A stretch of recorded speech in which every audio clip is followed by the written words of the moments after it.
right, man. Welcome back. Welcome back. We got a lot to talk about today, man. Hey, First hey. off, first off, how you doing? I'm doing pretty good. Doing pretty good. I'm grateful. How about yourself? I'm good. I'm good. A lot of people aren't too good right now. A lot of people have a lot of strong reactions to the current election, and you're gonna talk about all that today. So I have some takes that you want to share with you, and you want to share with our audience. Let me just make sure that everything's good on these other sites. So we're live there. Everything looks like we're no lag. I think I figured out what the lag issue's been on previous streams. So Good. I think frame rate was too high. So, but I think lowering that has affected kick. So with kick, it'll stream for a second and then it will fade out. So just trying to make sure that my voice is okay. All right. So we're good on Twitch. I think we're on YouTube as well. Let me just check that. That'll be the last one I check, and we can get started. I gotta fix the YouTube one, but regardless. So today is what is today? The 7th. Yes, sir.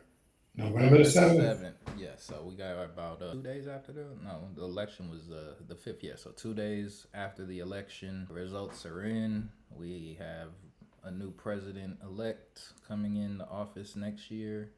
So Donald Trump was elected as the president. So I'll start. I was wondering what your initial thoughts were when you heard the news, or because I kind of talk about the whole campaign, what that kind of means for us. And I had a really good analogy that I wanted to share with you and our audience that I think kind of defines where we are as a community right now and opportunity that it presents us. So what were your thoughts on the election? Well, one of the good things that you said in the previous show is that paired either way because there was so much contention with this particular race that we knew that whichever candidate won, there would be a lot of angst after the fact. All right. And we're definitely seeing that. The thing that concerns me a bit is that for some people, they're acting as though the fact that President Trump got reelected, that we've encountered Armageddon or something like that. Mm-hmm. And that troubles me specifically when we talk about Black folks. The great Marcus Messiah Garvey said, "Up, you mighty race." And you think about all the different trials and tribulations that Black folks have experienced here in America. First of all, which which president actually was a perfect fit for Black America? Now, before someone raises their hands and says President Obama, there's some of us that raised the question, exactly what specifically did Black America walk away with as a result of the Obama administration? Now, affordable health care was something that benefited all Americans. And so I would just ask people to rally around the elected official and as a man of faith. And I'm mostly concerned with the people who are in the faith community because we realize that we have to believe that the great I am has the ability to make any president do whatever needs to be done if we pray. I was a part of, you probably, your dad was here, he probably could chime in, but I was a part of the Million Man March. And being a part of that, great apostle Farrakhan implored us to lift up Second Chronicles. For those of us who pray and ask that our land be healed, we can believe that that would happen. So, especially for the grown brothers, come on now, not all the crying. There's a lot of tears going on, and I think that kind of leads me to where I want to start off because I want to just say I understand where, especially a lot of our sisters right now are feeling extremely disappointed with a lot of the outcomes. A lot of them feel very lost and helpless, but I think where we need to look at is What was this a win for Trump, or was this a loss for the Democratic Party? So I'm under the idea that this was a complete failure of an election from the Democratic Party on many levels. And I think ultimately it kind of chance to kind of and get a grasp on, because I think now, like kind of my dad said in the previous episode, start thinking about what we want to do for next election now. So, one analogy that I was kind of thinking, I would say right now, if you look at the black community as a woman, I think just altogether, so women in the black community, if you just think of it as a woman who was in an abusive relationship with both parties. So you have the Democratic Party that is, you have fun, good time with the, you know, go out parties, go to concerts, have a good time, but at the same time, that party can be manipulative and deliver a lot of empty promises over the years. And then you have, on the other hand, you have the Republican Party who just doesn't show any love or affection. Is very, you just don't feel like you're wanted in that relationship. So that was, and I actually tried to flesh out this idea a little bit. So yeah, it's like the Democratic Party is kind of like the smooth talking, grand gesture, like will put a lot of give you a praise, like, oh yeah, you're doing this, you're doing great, and then you get a lot of tough love from the Republican Party, and it's also mess up it looked at as like you're gonna get in a more of a harsh fashion. So do you kind of see where I'm going with analogy, or do you think some tweaks to that? What do you feel about that? Yeah, so I see a lot of truth in what you said, and the reality is though, as far as and, as a Republican Party, I believe has been more supportive of Black entrepreneurs than the Democrats. And without getting deep into the weeds of it, I said this the last time, and it really became an epiphany to me in a different way when you asked the question last time we were together, what was my definition? What was our definition of leadership? Mm-hmm. Now, some people are very quick to say, well, Black folks don't really have it like we did when we had Martin Luther King. And I beg to differ. As leaders, I think that the challenge is, as far as leaders with a big platform, of course, Minister Farrakhan, who I made reference to earlier, he's now moving into his twilight years and not as active as he was. He's definitely a leader, been so for over 50, 60 years. The challenge that I think that we've had with a lot of the Black leaders, especially those on the Democratic side, is that they've been so complicit. And so the gains that we could have and should have had, we never saw it because so many of those leaders were so much in bed with the party and being happy with the trinkets that they got. And so Dr. Cornell West said that we should speak truth to power with love. And so I think we have to find our way back to that. We have to find our way back to that. And as I said in the last episode, what about the possibility of going independent? When you look at the breakdown, and people are quick to, like, I heard someone really giving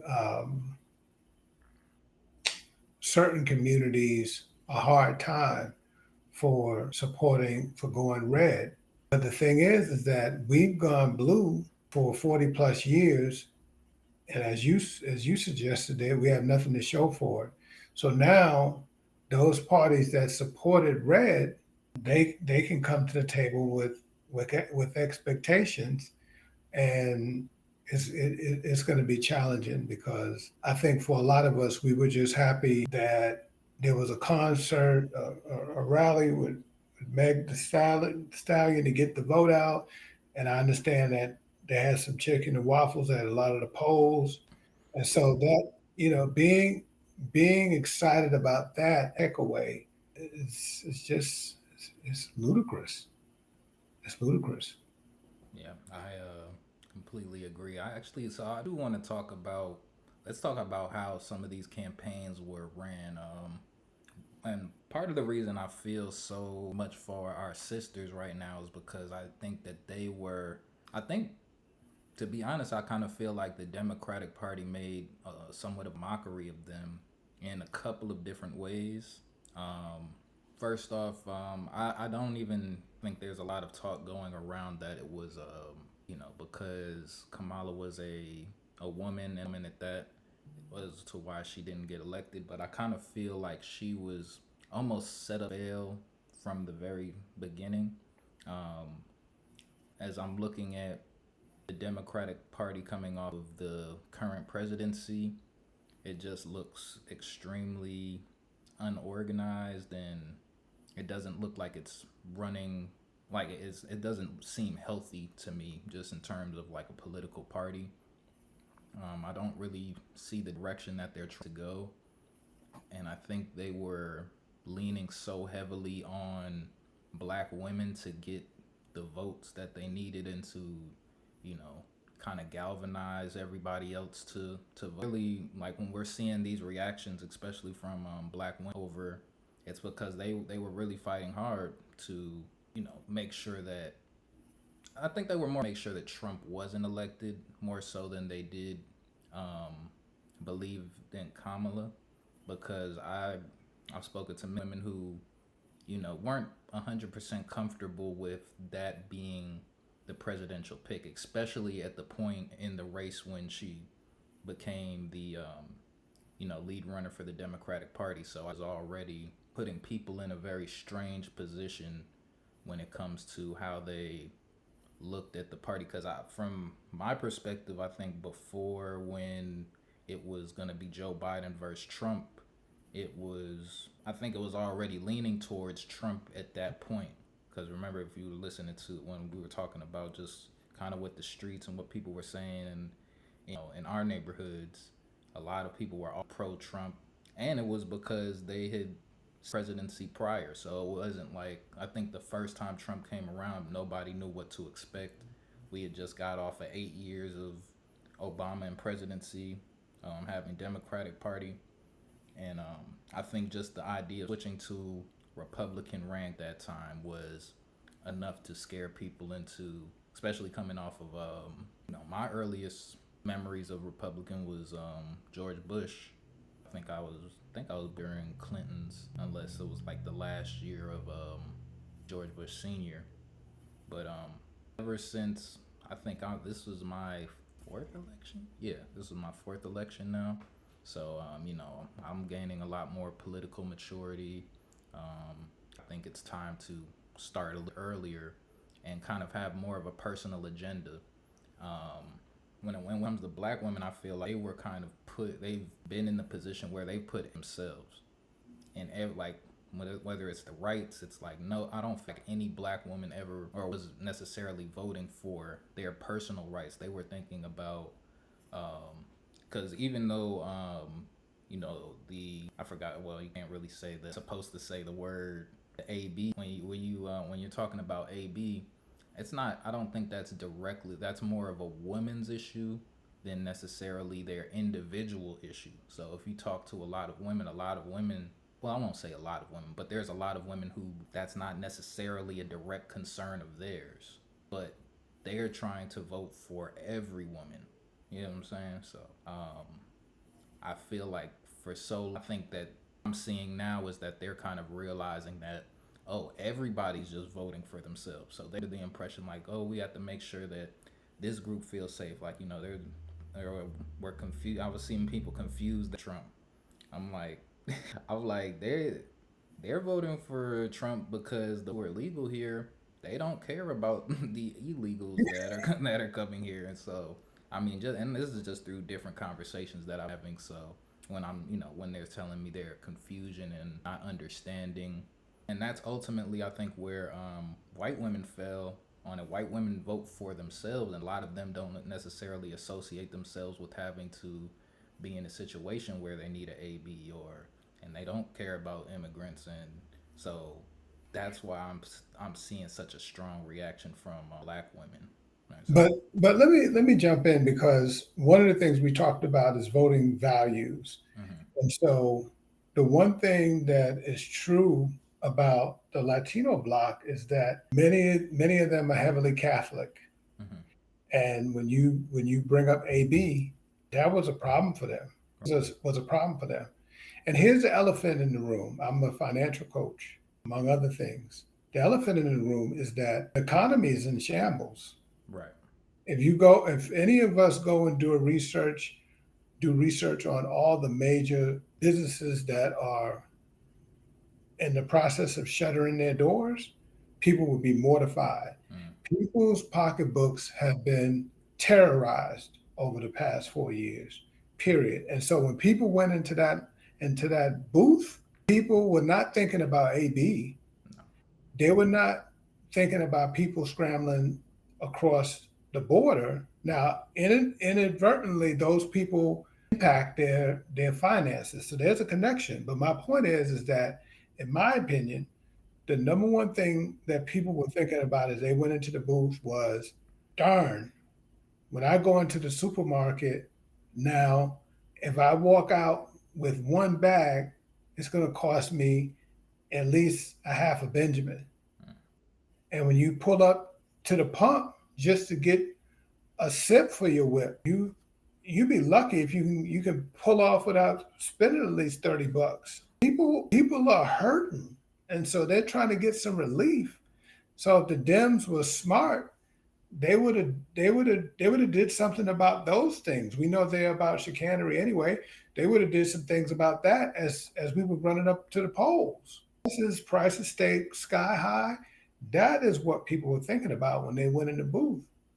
They're trying to survive. survival. I think that's the key word, and when people do get down to thinking of themselves, and I'm thinking, I'm trying to look at the this and saying that I think it provides us the perfect opportunity to regroup and actually have conversations again, because honestly, for the past 8 to 10 years, I don't feel like there's been any real political discord. It's kind of been us against them mentality, without really, and no personal interest addressed. I don't feel so. I think that, for especially as a black community, we haven't had anything that we've proposed and gotten any type of backing for. So I pat with what's happened with this,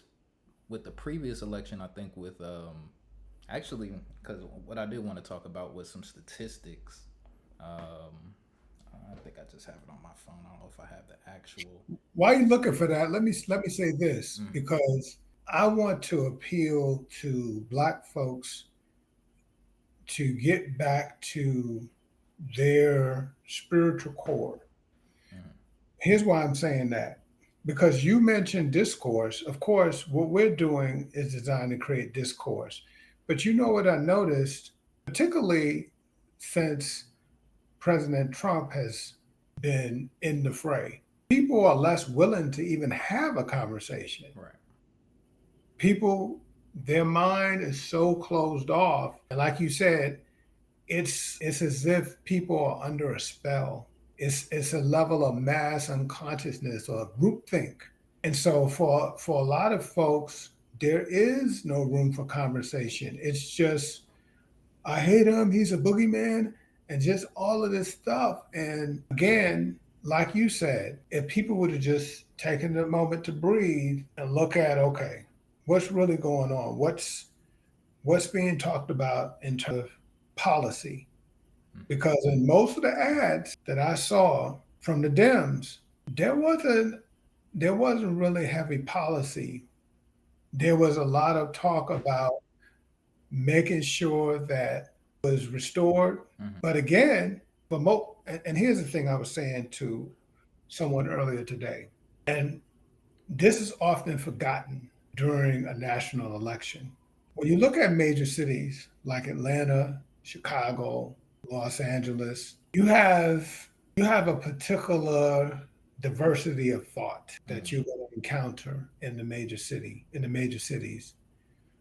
But most of America is not Atlanta, Chicago, LA. Most of America is rural. So this push for over the top ideas in the middle of Iowa or someplace like Idaho, those ideas are not going to fly because at the end of the day, in many of those communities, those people are not even dealing with some of the issues that are being propagated and pushed, like uh, I don't know what term, so I don't know what to say because I know that there's so much that you can't say. But some of the stuff that we saw being pushed and advertisement campaigns in many rural areas, those people and my parents and grandparents came from that kind of area. So I'm not talking down about anybody. My people came from that Mm-hmm. type of area. They are concerned about fundamentals. Will I be able to put food on the table? Will I be able to get a job? Will I be able to retire? The most fundamental things. So, some of the things that were being talked about heavily, those people, they're detached from that. They want to make sure that their basic needs, fundamental needs, are being met. Yeah, I think the fundamental level when we're looking at I'm talking about, I was just bringing up the statistics. So I'm gonna just read out some of the statistics. So sex and race, how people tended to fall. So for white men, 39% voted Harris, 59% voted Trump. White women, 47% voted Harris, 52% voted Trump. For black men, 78% voted Harris, 20% voted Trump. Black women, 92% voted Harris, and 7% voted Trump. Latino men, 44 Harris, 54 Trump. Latino women, 61 Harris, 37 Trump. All other races, 50 Harris, 45 Trump. So when we hear those statistics, I think we've already known that black people were core main Democratic Party, and it's kind of been that way for many years. I think I was seeing into I think it was back with when Hillary Clinton was winning. I think it was stats where it was black women still number one for the Democratic Party, black men number two, and I'm still this at this current time.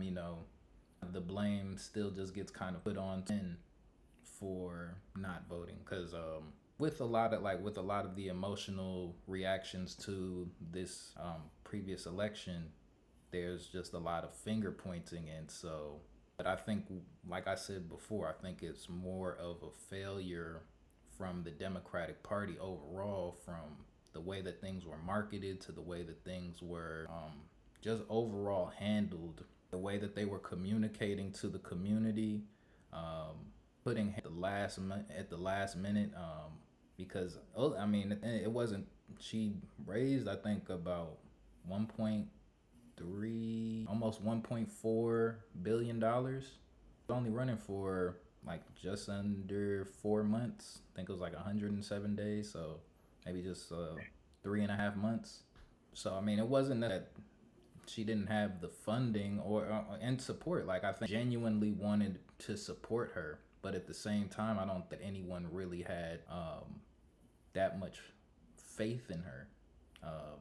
Like I was speaking to my mother, and she was saying she felt like Hillary more qualified, which I don't necessarily believe is true. I think that Hillary Clinton was more familiar, especially with her connections to Bill Clinton. But in terms of qualifications, Kamala worked on all three branches of the government, from legislative, judicial, and executive. So qualifications wise, she was it. But then once when you're looking at the current presidency that she's already a part of, and then just kind of seeing the campaign that they were running, and she never necessarily decided she was trying to go. So it was like, okay, you have to either say that the current administration is failing and that you're going to go in the opposite direction, or you have to say that it's thriving and you have to go in the same direction. But she was saying that she's going in a different direction, but the current administration was doing great. So right there, you're sending mixed signals, and people don't know what to expect with you coming into office now. So let me say this, Drake.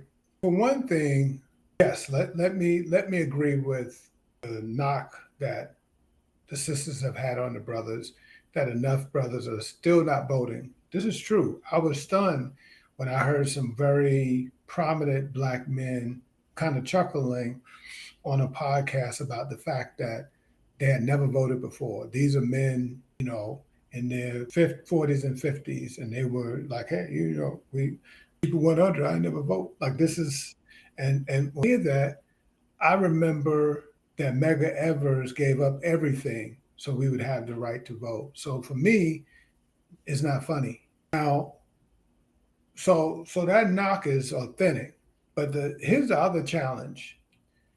I think a lot of people underestimate the intelligence of the black men who are voting. The black men who are voting, if you listen, and after you shared the video the last time, I've had some other videos where, there's a lot of copycatting when it comes to this stuff. And so there were other people who went into the street and went into the hood and got some views of black. And so there were some really real things that people were saying for their reason why. And so those black men who have voted, did vote, a lot of them are not given enough credit for stepping up and being legitimate about what they were doing. And a lot of black men remembered, because here's the thing, there are people who have been representing and attempting to represent well.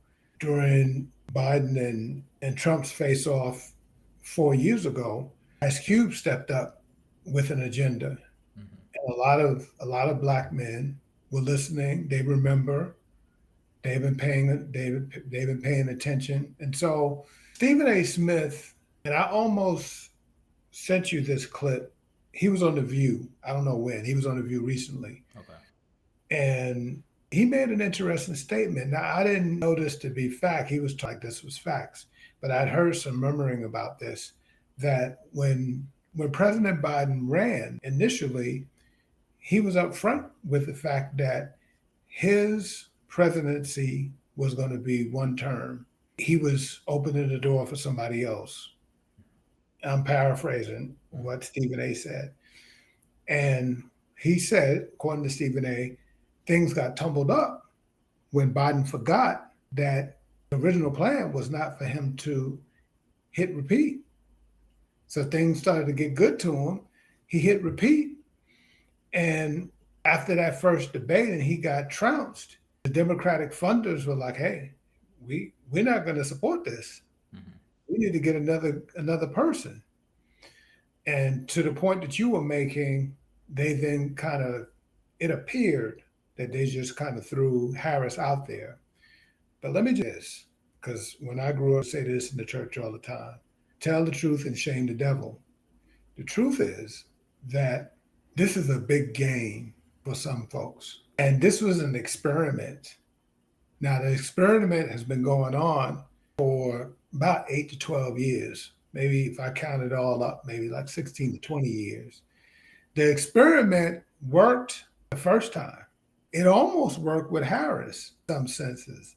Now, we know that, the President Trump won pretty soundly, but for it to be as it was at the nth hour, the people who were behind this experiment, they must be jubilant, because they do have somebody that they plan to run out.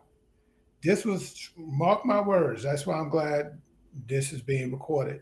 They do have somebody they're going to run out, and what we saw was an experiment. What was the experiment? Let's see how the American electorate will respond to this particular talking point and that talking point.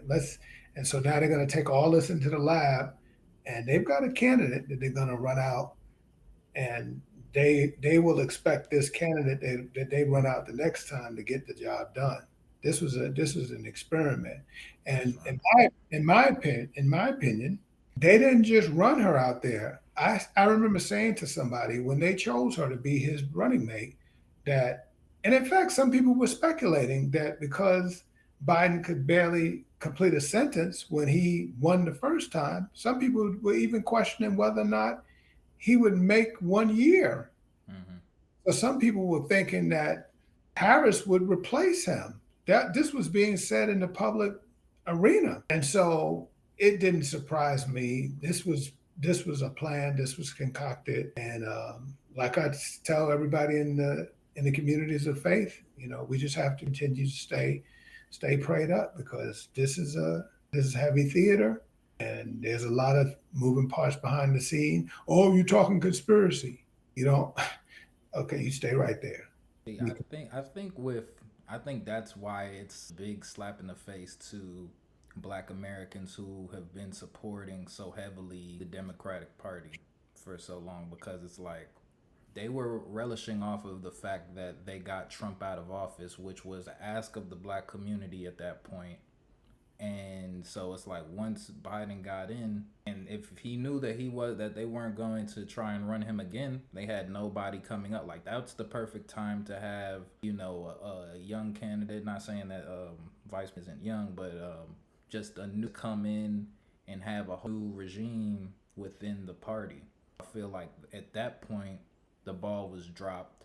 And then when you look at what the progress was made over these past 4 years, you're like, we made no progress.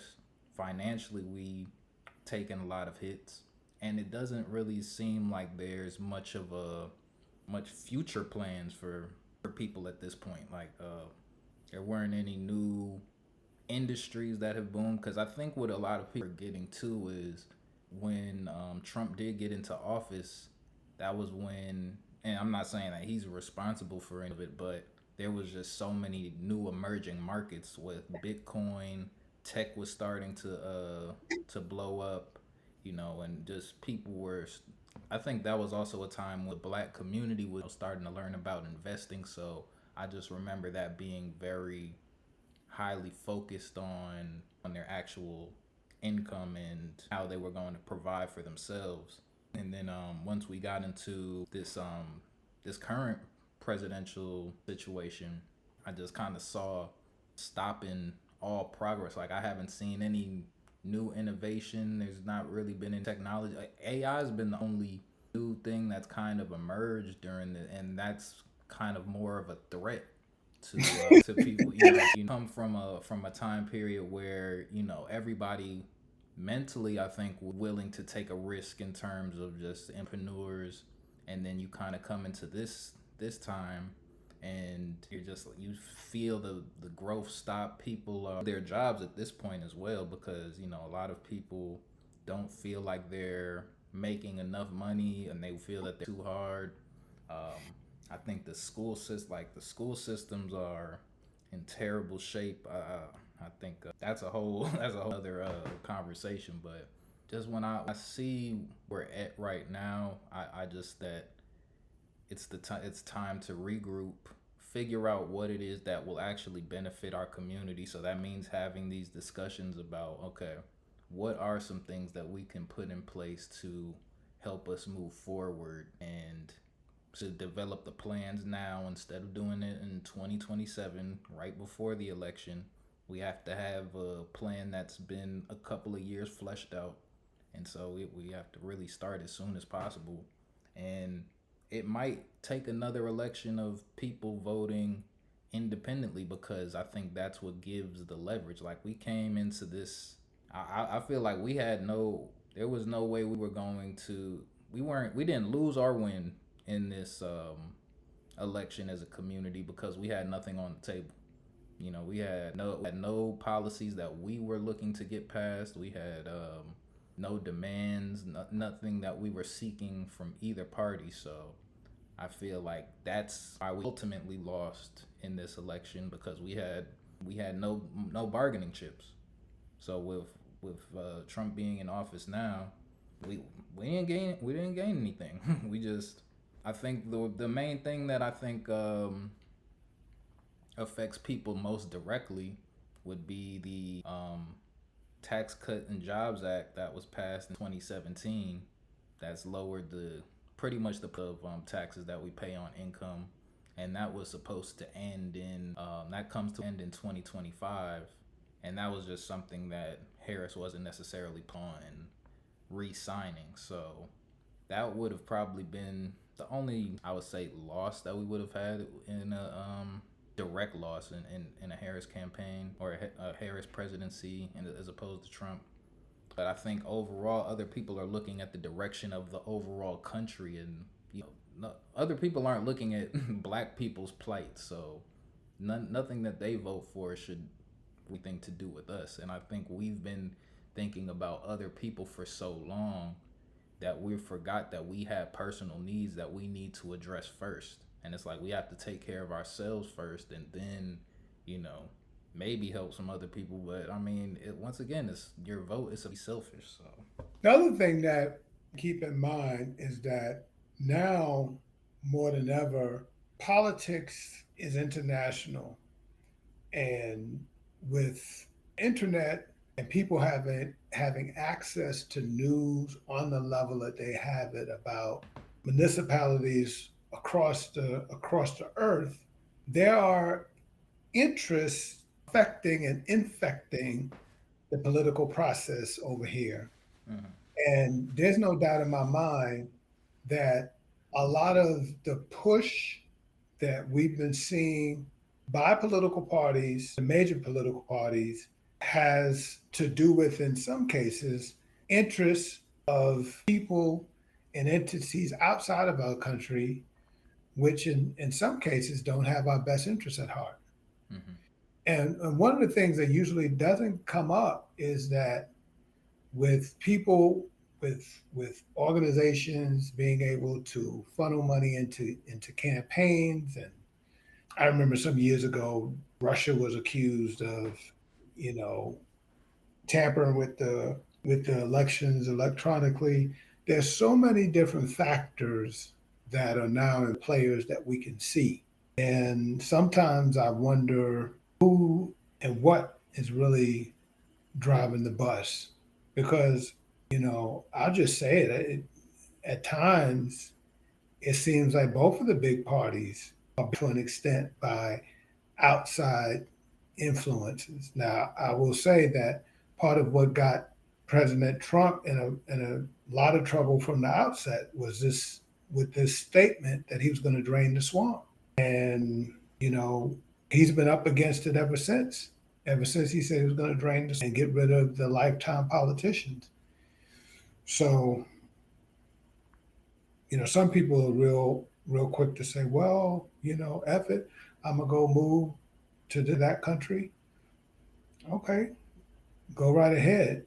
But for me, I think about the blood, sweat, and tears that might have already invested to get this country to this point. And why would I walk away and let somebody else just have it when we've invested so much? And by the way, in the conversation, since the Democratic Party allegedly was the party that was so much in favor of restoring black folks, there's a whole reparations agenda that has been pushed for decades. I haven't really heard that come up. I didn't hear that come up at all. And so again, these platitudes, this tokenism, just save it, Mhm. save it. Yeah. So speaking of as a mom, there were points in this election where I personally felt, I guess, offended from both parties. I mean, I think that right now, anytime when you just kind of assume, well, it's hard to say that. they're assuming, because I think there is a facts to back up that rap are very important in our culture. Um, but ultimately, I do feel like it's to some people's intelligence to have kind of come on the campaign, and that being the feeling like that's the only type of representation need in order to secure a vote. Um, and so like we had a couple of episodes ago, we had those the list of different artists who were such campaign. Some of them over the time, but I think overall that kind of undermined a lot of the seriousness. I think people like it allowed people to take it, that they don't seriously care about that artist. I think a lot of people are real fans of Meg The Stallion, Glorilla, of course, Cardi B, and Beyonce. Beyonce came out.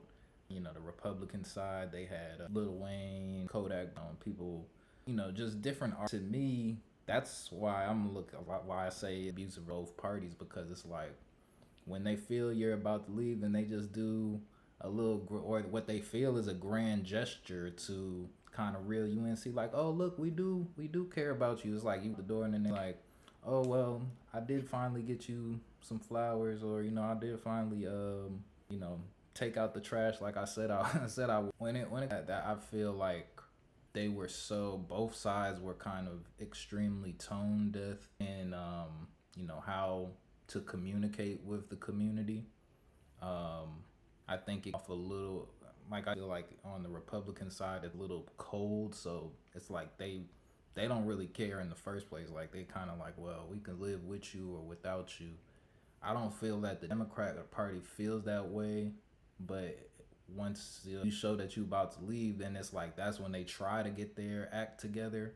But it's like they don't pay attention to you to know what you really like. So now they're just kind of doing whatever they think that you would like instead of, and it just kind of disingenuous um, from that perspective. So I was wondering what you say was the misstep for each party come from based off of this campaign. Well, I heard a influencer talk about the prowess of the president, and I was a conversation, and it just dawned on me what I meant to share with Dr. Sweetest, who I was talking with earlier. She was sharing with me that this one lady said that she totally disdained Trump, but could not vote for Harris because of how she laughed. And I thought about the advertising campaign that the Reds put out, and if you notice, they made sure that in every campaign that ad campaign that they used to disparage Harris, they always had her laughing like a Cheshire cat. Mm-hmm. And so that's not becoming for somebody that's going to run the free world. So Right. I think that I just think that because people are so steered by media and advertisement, the misstep was the Democrats didn't their advertisements didn't stand up. They didn't win the advertising war. They just didn't. The Republicans' advertisements were more effective. I agree with that. Also, I want to say to for anybody who might have felt blindsided by this election, I really want you to reevaluate the media or the sources that you're receiving your news from, because I think that that's a very, very big problem.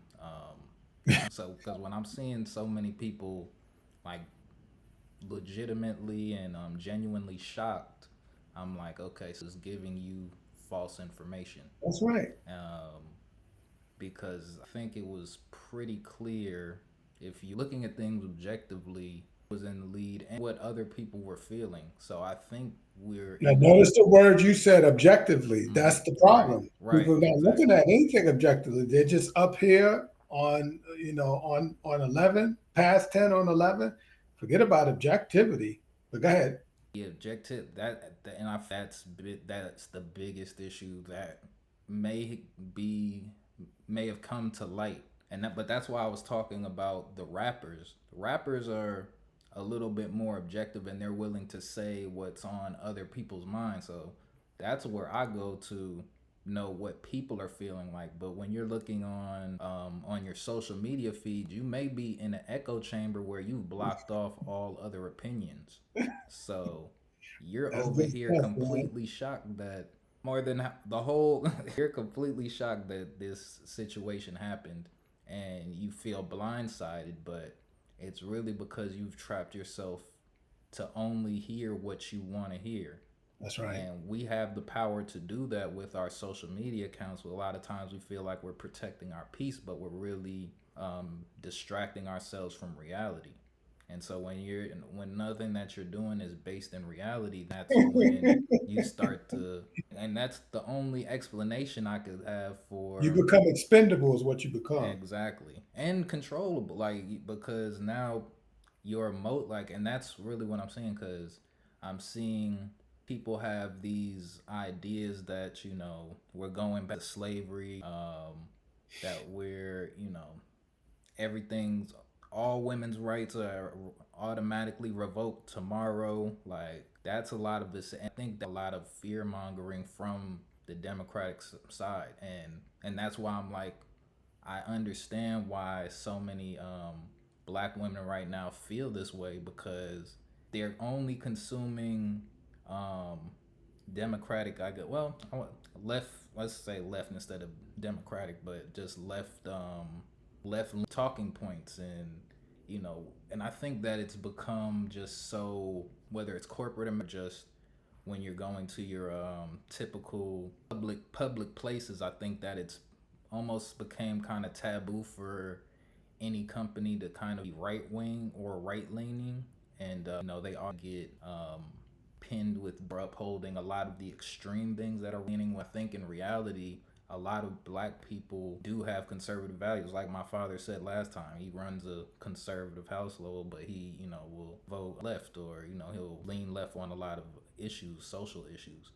But like I said, nobody else is to those social issues, or yeah, nobody else really cares about those social issues. Everybody's trying to think about what is tangible for them and the biggest driving of what direction they lean towards. So If you eat a pint of Haagen Dazs for breakfast, lunch, and dinner every day, you should expect to be dizzy. mm, I'm eating Haagen Dazs for breakfast, lunch, and dinner, and I should have just said ice cream. I didn't mean to to give that brand some that. I wasn't trying to give that brand some that. If you eat ice cream for breakfast and lunch and dinner every day, you're gonna be dizzy. not not a balanced diet. We need to balance the media diet that we're taking in. And if I think if people were a little bit more balanced, this reaction wouldn't be as strong as it is. So people have just been living in this world where everyone cares about you, everyone cares about everyone else's rights and stuff, and that's not the reality that we live in. And that's probably the biggest, I think my biggest takeaway from it is that people are really in need of a more balanced diet. And then when you look at I would say, because for me, I don't really watch TV. I watch YouTube and maybe a streaming service. I watch like anime on Crunchyroll, so I don't really watch the news. I have Twitter, but even on my Twitter feed, I make sure I follow people who think me, all because I want to see both sides of everything. So I want to see Republicans, I want to see Democrats, and I like to see this person bring up a talking point, this person respond to the talking point, and then for myself decide which side I kind of agree with more. And then what I'll know, once you do that enough, you start to see side always leaves out this key fact, or this side always brushes over the fact that they're doing this for this reason.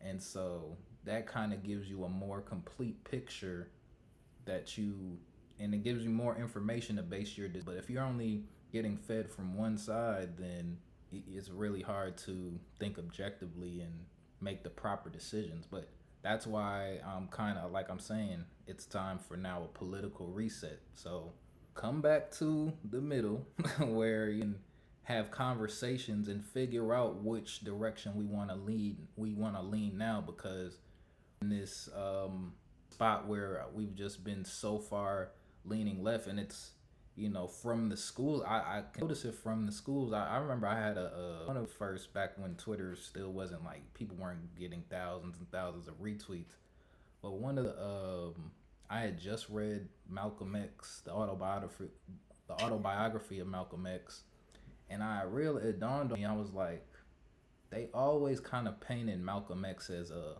villain when I'm growing up in the school system, and you're learning about Black history. So you have Martin Luther King Day, Black History Month is pretty much centered around him, rhetoric and everything. And so, and I knew that I was probably an outlier, especially probably at my school, who would, who went the extra mile and read a book that wasn't necessarily on the curriculum. It's like, this the way they never talked about this, because I was like, there's a lot of things here that I actually agree with, and it was almost like you feel like you're doing the wrong thing by getting some knowledge that's not necessarily combating, because I mean they would mention Malcolm X, but it was never necessarily extended. It was just like a brief, like, oh yeah, there was a guy named Malcolm X, and he was a little bit more radical, so and the way that they would frame it was people were gravitating more towards Martin, who I know his real name. He was born Michael Luther King. So I think I found that out like maybe 2 weeks ago. I never even knew that. So, but it's just like when you start to it's against, you get outside knowledge and start to challenge what you were learning in an institution. That's when you know then your ideas, they say, are a little bit more radicalized. But you is it radical for you going the extra mile and doing a lot more research than everyone else? Everyone else is like, well, you know what you're talking about, because in this book it says he wasn't really anybody important, or he only did this. But it's like, but if you read an actual first-hand account of it, then you'll see that he's talking about this person. And that goes into other studies of religion, stuff like that as well. But just once people break out of that, oh, you're supposed to learn what the schools teach, or what the teach you as law, then that's kind of where I wouldn't say brainwashing, but it's getting everybody, kind of introducing people to societal norms, and sticks with a lot of people, I think, lives. As great as Dr. King was and is, what Malcolm represented was the yin. So you've got the yin and the yang. Right. And so we wouldn't have seen the level of success that we saw with Dr. King if we didn't have that other voice, Exactly. being the wind beneath the wing of the Black Power struggle, and Malcolm being this amazing Pan Africanist. There's another thought that I lift up too, and there's something to say of disingenuous, and it's if I'm not mistaken, it's the Indians that gave us the concept of karma, Mm. and I just have to say that when we talk about the level of pandering that in this recent campaign, it was prolific. Sickening.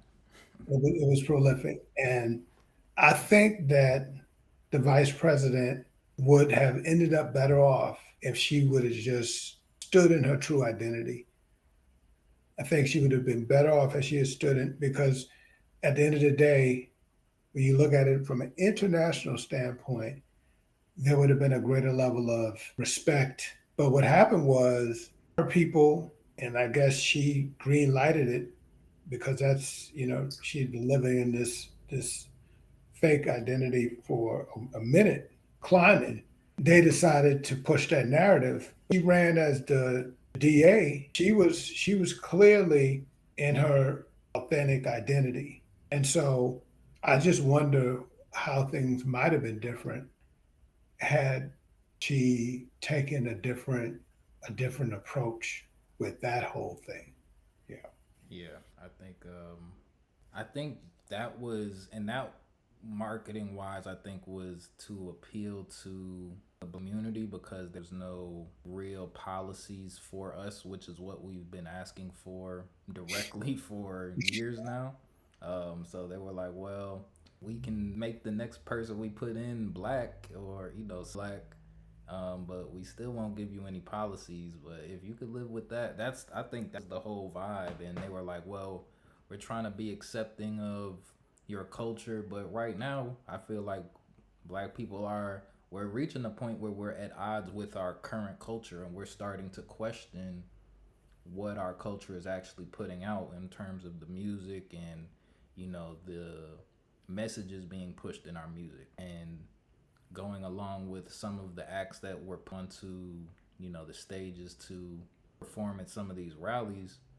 I think the people who especially are becoming of more, as we're becoming more politically mature, we're starting to realize like that's not a message that we want our president to push to us. Like, yeah, we want to the music that we party to, but if we're talking about getting serious, it's like talking about having dance offs. Like, it's not the time to dance. People are broke. People need money, and it's almost because you're talking AB, but at the time pushing promiscuity in the event, so it's sending mixed signals to the people who were there, and and I think that's a big thing to point out.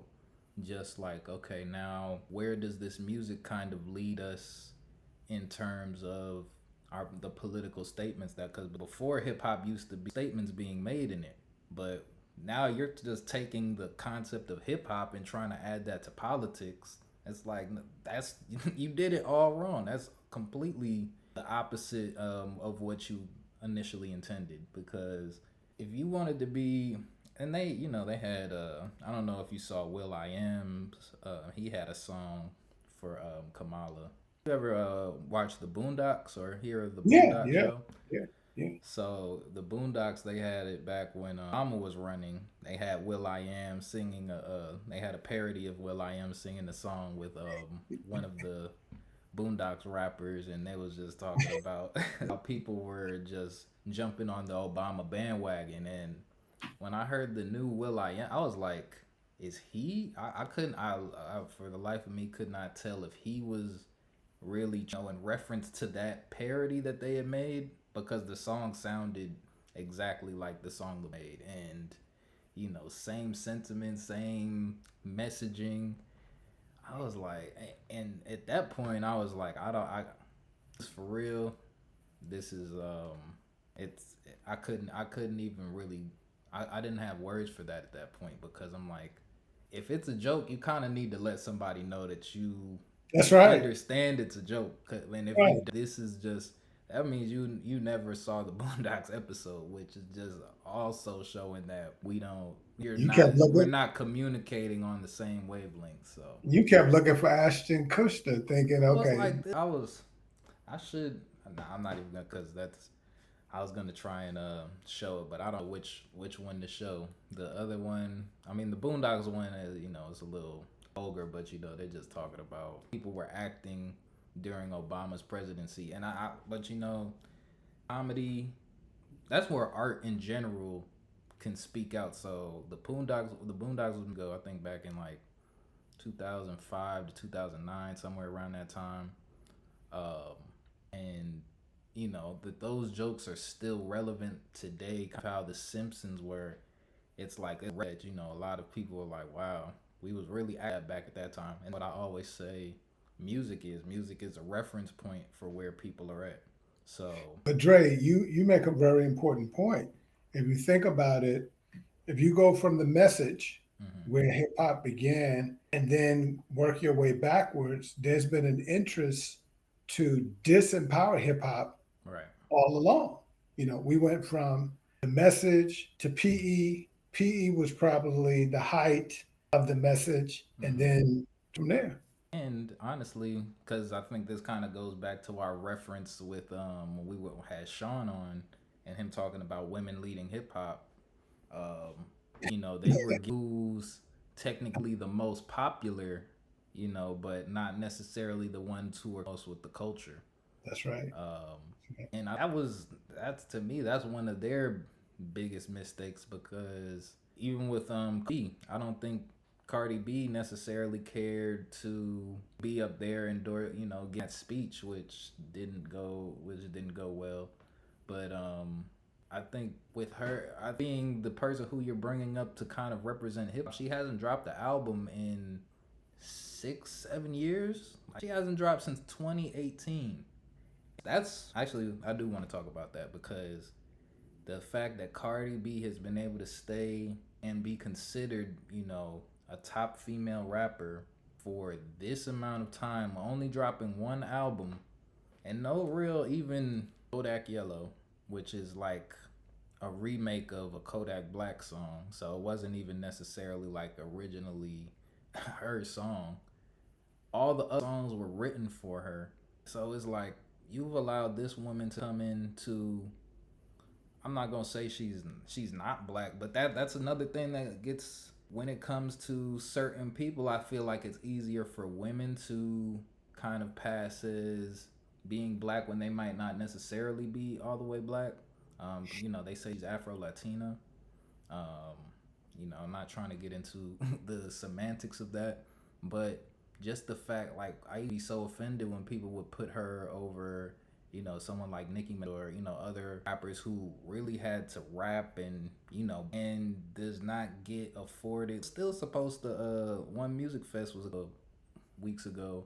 She was supposed to be a headliner there, and you drop the album in how long and you're still able to receive all of these headlines, get all these endorsements, sponsorships. It's called It's it's called politics. It's called, politics. being bought and owned. But her not being I'll say traditional black woman to and culture like that and then kind of come and be there to galvanize a black vote is, it's nasty work to me. Like I don't like the optics of that, and I think that's part of the where the left had really messed up in their messaging towards Black America. Like you didn't get none of the music that they had was good. Yeah, they didn't have any good music. Beyonce, and they couldn't even get her to perform. So your best hope for to connect musically with the culture, but yeah, they just didn't. It's like you didn't do research. You didn't you didn't even try. You looked at the who's at the top of the list, selling wise, and just put them on the campaign and was just like, well, they like hip hop. Just find the best hip hop act and just get them to come out, say a couple of words on our behalf, and that should get them. It's like, no, we're a lot more complex than that, and I think that's where people started to get where offense starts to come in because now it's like, okay, you're thinking that we have no legitimate concerns. You think that we have no political or any type of any political wants really. So it's like when you just and it shows you're not listening to the music either. So it's like everything is just a slap in the face at that point, and it's just not the way that it doesn't leave a good taste in your mouth. Yes, sir. Yes, sir. Yes, sir. The only thing I can think of as you were laying that all out is that if I was an adversary, I would do I would fund all of those things. So if I was an adversary of this country, I would fund all of those things that would be counterculture. Because it doesn't make any sense. None of it makes any sense. And that's where I feel like I want especially black women to really look at what was done this election and understand where was there. Do you think there was love in any of it? That's where I think it was, because it's like we were talking about, yeah, the Republican is cold and unloving, but it's like when you're kind of manipulated and being thrown together last minute, is that really love either? I don't think so. When you're the workhorse of the party. Like you're the one galvanizing everybody. You're the one who's really encouraging people to vote and you're upholding the issues, and they just felt the representation was going to be enough. Like, no, we need to see we need something tangible to move forward. And if you're not going to give us that, then we don't need you, or you don't earn our vote. And that's, I think we need to just kind of get back to a mentality where our vote starts at zero. It doesn't start to the left, don't like the right, or it doesn't start on the right because you don't like the left. It got to start in the middle, and then see who's going to offer you more, and lean whichever way you're feeling that you're getting the best deal from. So one of the challenges as we, I would say, move towards a wrap, one of the challenges I would give all of us is to pay attention to your balance sheet. Look at what's been happening with your pocketbook. Now, part of the challenge that a lot of people have is that they don't have any kind of spending plan. They get paid and they pay bills and they go out. They get paid, they pay bills and they go out. So it's really difficult to get get a handle on what's really going on financially when you're living that way. And and living that way maybe because in a lot of cases either living above one's means or realizing that there's not enough coming in the first place because there is no spending plan, there's no budget.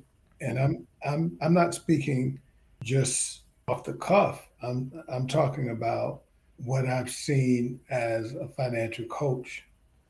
98% of the people that I encountered created their first budget slash spending plan in my presence, whether they were 28 or 68. And so how can you authentically realize what's going on with the economy if you haven't taken the time to check out your own personal economy? Right. So as we move out of this year, let's make a decision to start paying more attention. Go see a financial coach. You can do so for free. There's a lot of not-for-profit organizations like On the Rise Community Development, which I was blessed to be a part of helping to get off the ground. But there's several other organizations you can go to so you can end the year with a spending plan and then track your spending plan. Track your spending plan over the course of the next 4 years so that you can now, if you don't have anything else you can use, you can say, okay, this is where I was over this past 4 years, and now at least you can compare it on the next 4 years that comes about because most people miss the previous 4 years and the 4 years before that. Dre and I know because we have been keeping up. If you listen to what he said earlier, he realized that, hey, money got funny over the past 4 years. And most of us who've been keeping up, even the guys on the street. Now the guys on the street, that's one thing they know. The money got short. Now the people who are getting, gotten into their comfort zone, getting a paycheck, so- some some of those people may not reap on the street. They realize the money got short. 100%. And yeah, I think that's a kind of a good place for us to wrap it up. I do want to say one more to the black women out there. Your vote is for you independently. Don't vote for other people. Put yourself first. I think that's a something that a lot of people in general need to hear. Like, put yourself first. We're building as a team and I mean as a community.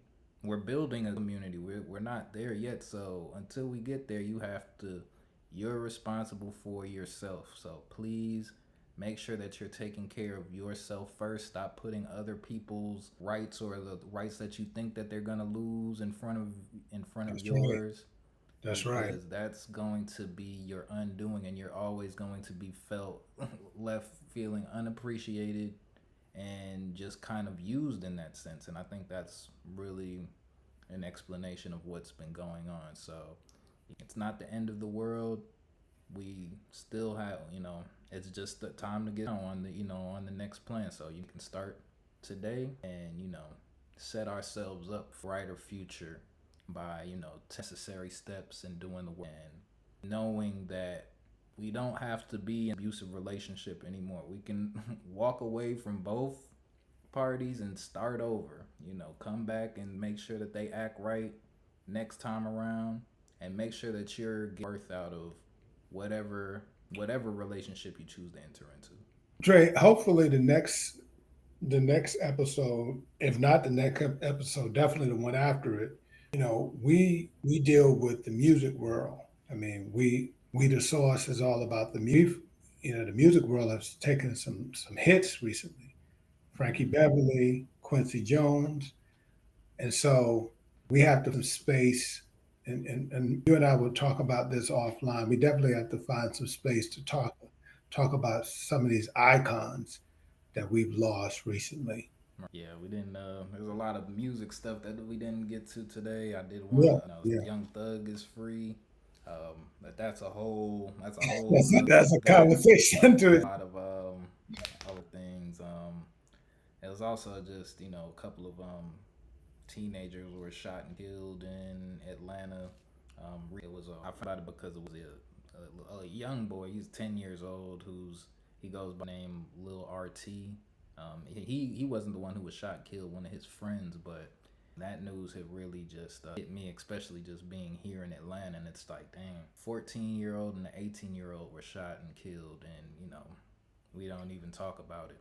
So it's just it was really sad for me to see that, and for it to really be in my, it's like I just kind of I felt terrible about that, and that's something that I wish I saw more people a little bit outraged about, or having this type of strong emotional reaction to, because that's where the real fight is happening. There's like I said, there's a lot of other things that we didn't get to. We'll get to talk about those next time, but just remember that there's real issues going on in the world that are affecting immediately. Um, Remain mindful of that and respect everybody who respect their feelings, because just because something might affect you doesn't mean that it's not affecting the next person. So try to have that empathy, but still put yourself first. Absolutely. So on that note, thank you, Frank, once again for a great show. You, man. Thank everybody who joined us tonight. We'll have this uploaded soon, and we will see you next time. Good night. Peace.